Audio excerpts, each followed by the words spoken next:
Welcome to Read to Succeed, where today I'm talking to life coach Joey Drolshagen. Now, Joey has agreed to share with us details of several books that he has read that have really impacted on his life so far. So let's find out more details about those books. All right, Joey, so welcome to Read to Succeed. So what we want to do with Read to Succeed is really just to give people ideas of books that they could read. They don't have to be business books. It doesn't matter really what the book is about, but what we were trying to do is unearth books that have had an impact on the people that I interview's lives. So I'm interested to know, firstly, what books that, you feel that have really had a significant impact on your life, what they are, what they're about, and what impact they had for you. So Okay.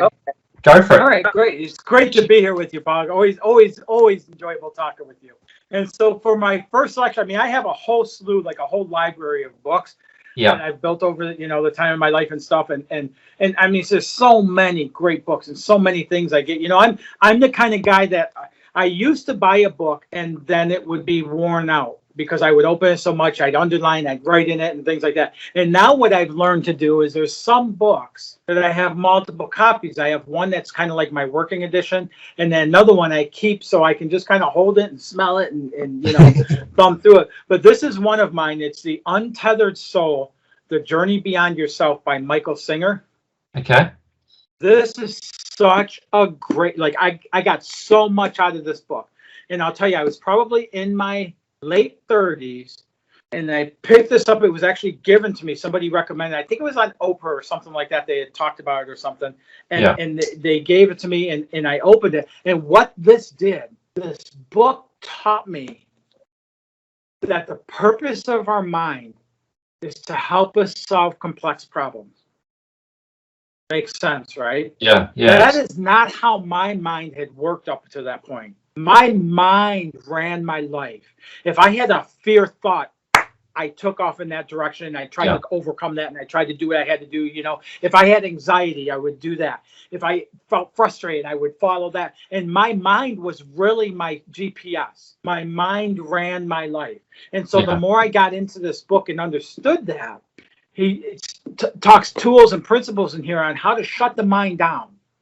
So I went through this process, and now let me tell you this. A lot of the books that I really dive into, they become experiments for me. So I read them, and I go through them, and if it really hits a certain point within me, I'll go back to it and experiment with the things in it. Some books I'll read front to back, get what I need out of it, cool, maybe use it as a reference some other time, highlight and underline some stuff. But then there's other ones, it becomes a working tool. This was one of them for me. So I went through this process of learning how to shut down my mind. I went through this process. I traveled a lot, so I'd be in the car, a lot of windshield time, and I'd have those.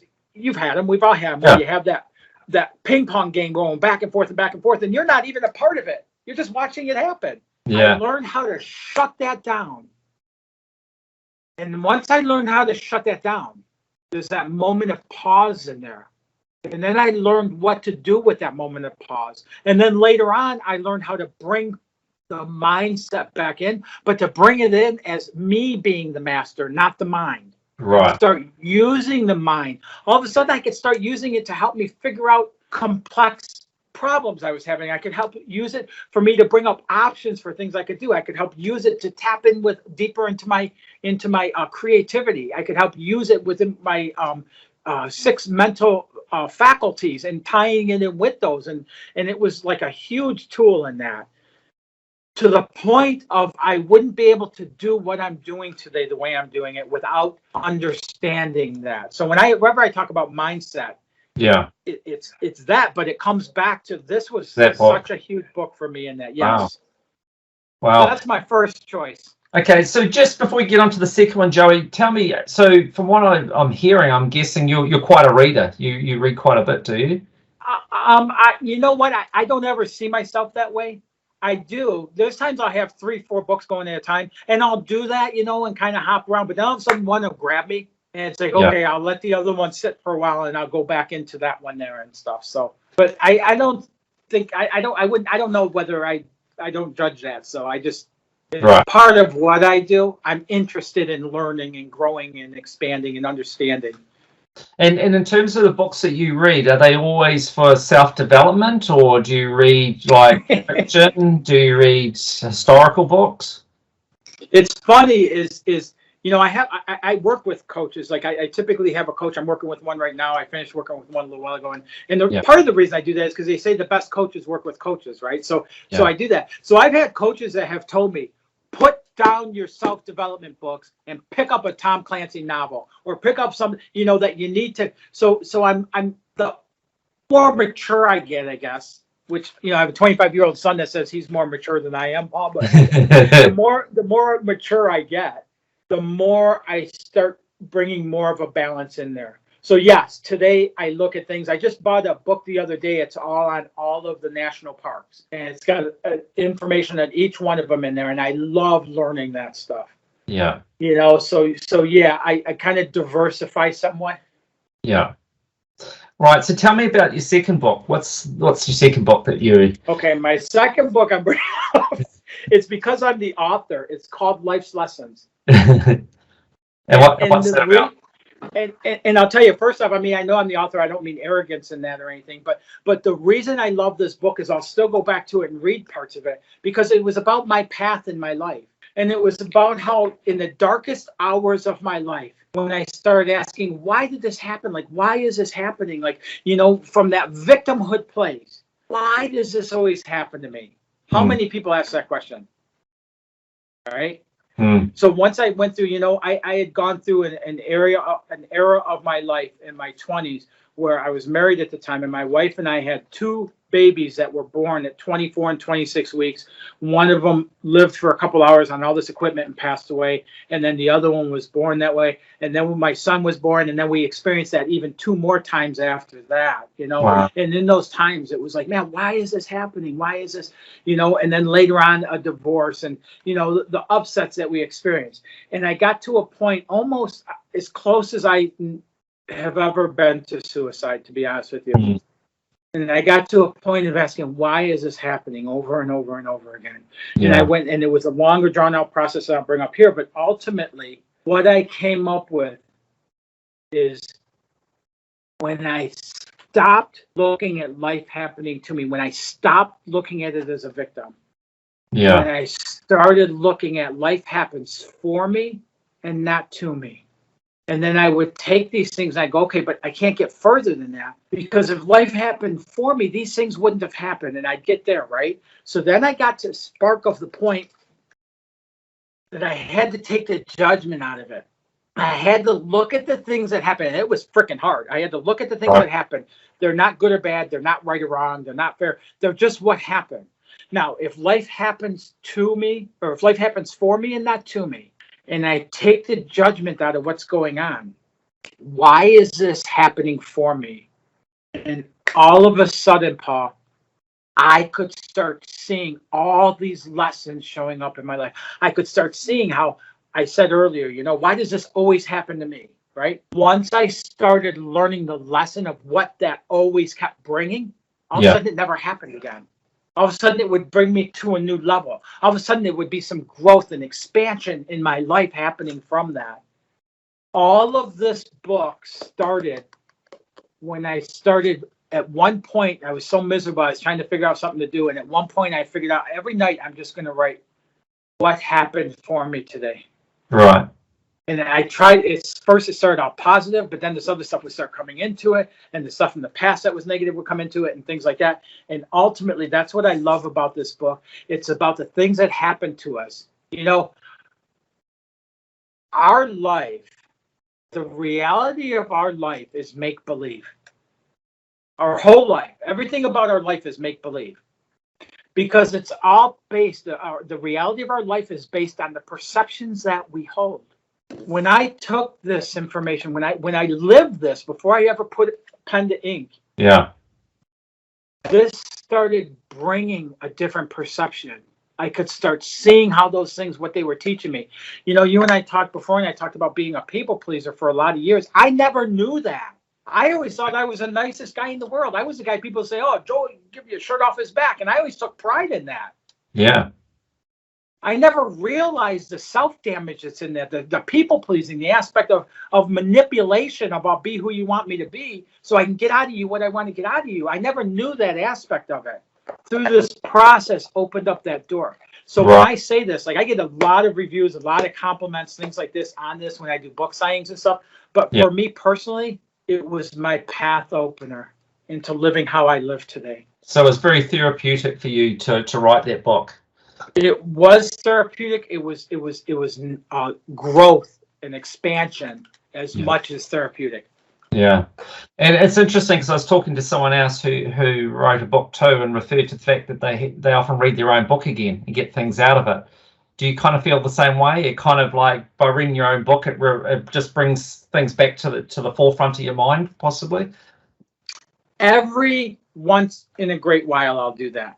Honestly, like this is on a bookshelf with a lot of other books and stuff. And if I'm looking for something to spark something, sometimes I'll get into something else and later on I'll realize, well, that's in my book. You know, something close to that's in my book. So I don't, I don't know. I guess every once in a great while I do that. Yeah. And tell me, in terms of books, physical books versus audio books, what's your take on them? I prefer physical books, but I listen to a lot of audiobooks. If I'm doing cardio at the gym, if I'm driving in a car, things like that and stuff, you know, I prefer a book like this over Kindle book and things like that. Like I prefer to have the book. It feels like it becomes a part of me more than like a Kindle book or an audio book and stuff does. But I listen to audiobooks and stuff. Right. Oh, very good. How about you? For me, I've to be honest, never listened to an audio book, but I should try it. I should try it because I think there's some times where it might actually be quite beneficial. I was talking to someone the other day, and they listened to 7 Habits of Highly Effective People by Stephen Covey, the audio book, and Stephen Covey was the narrator. And I thought about that and thought that actually would have been really cool to actually listen to the guy that wrote that book read his own book. So I can see some benefit in it. And certainly if you're, I don't know, maybe if you're in traffic or you're out doing something, then there's the practical side of it too. But all in all, though, I like, a physical book. And the reason I like a physical book is because I'm online all the time. I'm on the computer all day. I'm on my phone all day, all those things. So I like to actually step out of that and have a physical book to pick up and read. Yeah, the same thing for me. It's almost like bringing me back to traditional living or something, having, the hard copy book. Even going to a bookstore, like, there's some of them left, the brick and mortars still, and going to one and walking through and picking up books. And, there's like a little bit of excitement to that. Yeah, for sure. So I do have a Kindle. I have used that, and that is practical. But I still like the old hardcover books are good, or softcover book. But I must try an audio book at some point too. Yeah. Just for something different. I don't think Life's Lessons available audio, but I can put one out for you so that you can try it. Well, you need to read it yourself. You need to read it yourself to everyone so we can all experience your accent and your personality through your reading. Put a different dimension on it. Yeah, I like that. All right. Well, thank you so much, Joey. I really appreciate it. Again, I've enjoyed listening to you and your books that you're suggesting. I just hope that through this little short podcast that we give a lot of people some inspiration for some different books. And the good thing is, it's been quite selfish. I'm learning. I mean, every time I'm interviewing someone and they're telling me about books, a lot of the times it's books I haven't read. So it's given me ideas of what to read next too. So from a selfish point of view, I'm enjoying it. Yeah.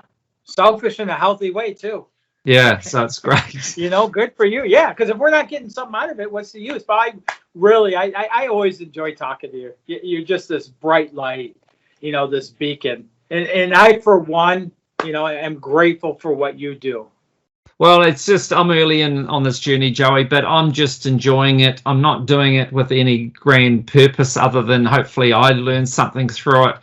and hopefully I can touch other people as well, and that they're going to learn some things with me as well. But Yeah.